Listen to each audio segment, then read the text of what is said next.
Et dimanche aura lieu la journée mondiale des sourds. La perte de l'audition est de plus en plus fréquente et ne touche plus seulement les seniors. Alors quels sont les signes qui doivent vous alerter? Quand faut-il aller consulter? On vous dit tout ce matin sur Europe 1. On attend vos témoignages au 39 21. Peut-être d'abord, Dr Gérald Kierzek, faut-il rappeler comment fonctionne l'audition? Alors, l'audition, c'est grâce à l'oreille, évidemment, l'oreille qui est en 3 parties. On l'avait fait dans le Comment ça marche avec l'oreille externe, l'oreille moyenne, le tympan et l'oreille interne. Et puis derrière, il y a le nerf auditif qui va transmettre ces sons-là.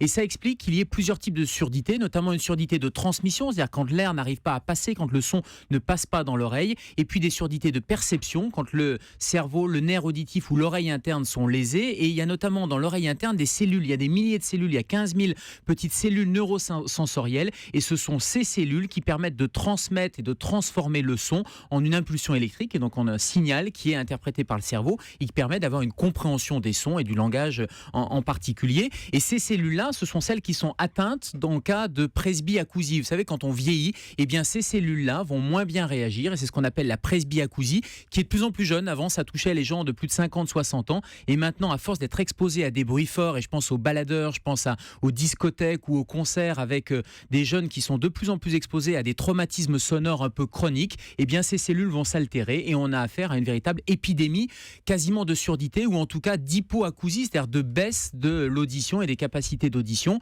Alors ça peut démarrer par des acouphènes, vous savez, des espèces de petits bruits qu'on entend qui sont des bruits qui ne correspondent pas à quelque chose qui est dans l'environnement, mais c'est une déformation par l'oreille et puis ça peut aller véritablement jusqu'à des troubles de compréhension, c'est-à-dire que vous avez des jeunes qui demandent à répéter ou qui ont du mal, qui sont obligés de suivre sur les lèvres pour pouvoir avoir une conversation normale et malheureusement les dégâts sont souvent irréversibles. Et quels sont les signes qui doivent nous alerter? Alors, généralement, la surdité, ça s'installe petit à petit et c'est plutôt l'entourage qui va le signaler. C'est l'entourage qui va dire, tiens, c'est bizarre, il fait répéter de plus en plus ou je suis obligé, pour que la conversation se déroule normalement, de répéter ou d'articuler correctement. Donc, dans un premier temps, c'est vraiment l'entourage qui va pouvoir alerter.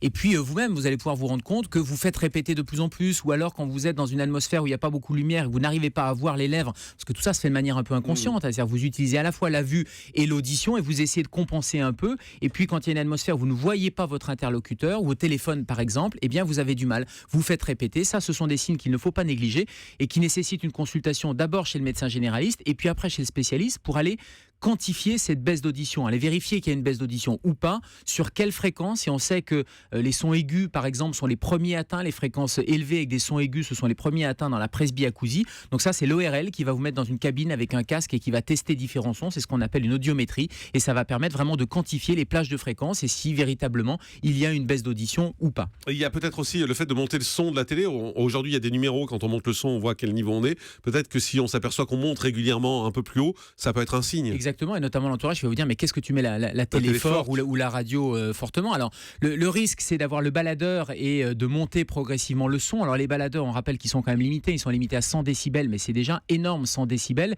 et on sait que 103, 105 décibels c'est déjà le bruit d'une discothèque. Donc vous imaginez le casque dans les oreilles à 100 décibels et vous ne vous rendez pas compte et vous montez progressivement le son là aussi. Donc ça ce sont des petits signes qui doivent être pris précocement. Non pas qu'il y ait un traitement parce que les lésions malheureusement sont irréversibles, en tout cas en termes de prévention ça vous permettra d'éviter de vous exposer encore au bruit et donc d'aggraver les lésions. Ça veut dire qu'aujourd'hui il n'y a pas de solution à la perte d'audition, il n'y a pas de solution chirurgicale, médicale. Non. C'est que des appareils. Dans la dégénérescence de ces cellules et dans la presbyacousie, donc quand je disais que c'est le vieillissement qui est cause de cette dégénérescence, c'est vraiment un vieillissement de l'oreille et des capacités auditives.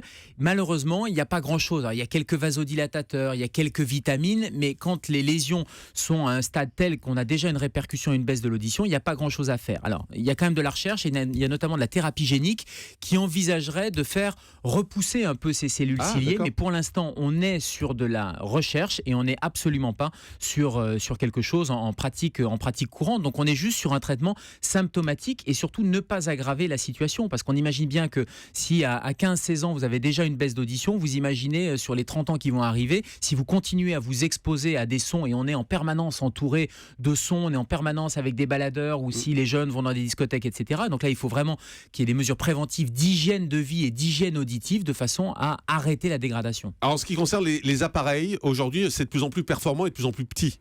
Oui, c'est de plus en plus performant et c'est de plus en plus petit. Reste quand même le problème du prix de ces appareils-là. Tous ne sont pas remboursés par la sécurité sociale. Donc ce qu'il faut faire d'abord, c'est un premier bilan. Ensuite, aller voir un audioprothésiste qui va pouvoir vous équiper. Et certaines surdité ou baisse de l'audition sont appareillables et d'autres ne le sont pas. Alors dans la presbyacousie, on peut bien sûr appareiller. Mais par contre, il y a d'autres causes. Quand je disais la surdité, il y a la transmission et la perception. Là, on parle de la presbyacousie qui est la plus courante et celle contre laquelle on peut lutter par la prévention. Mais après, il y a plein d'autres causes de surdité et de baisse de l'audition. Donc c'est pour ça que la première étape, c'est vraiment ne pas négliger et ne pas dire c'est une fatalité, c'est d'aller consulter, avoir un premier examen par le médecin généraliste qui va faire un examen à l'otoscope, il va regarder déjà dans l'oreille, parce que une des causes toutes bêtes si vous avez une baisse de l'audition, c'est par exemple le bouchon de cérumen. Un bouchon de cérumen qui va venir boucher, obstruer l'oreille externe, le conduit auditif, et ça c'est une surdité qui est une baisse de l'audition qui est totalement réversible, il n'y a pas besoin d'appareillage, etc. Et puis il y a les otites, des otites à répétition, il y a des problèmes de tympan, et là il y a des solutions chirurgicales, parce que vous me posiez la question Jean-Marc sur les solutions chirurgicales, ça existe, notamment les tympanoplasties quand il y a une altération du tympan. Et puis si c'est ni une surdité de transmission, ni une atteinte du tympan, mais vraiment une presbyacousie, eh bien on peut aller jusqu'à l'appareillage qui est miniaturisé bien sûr.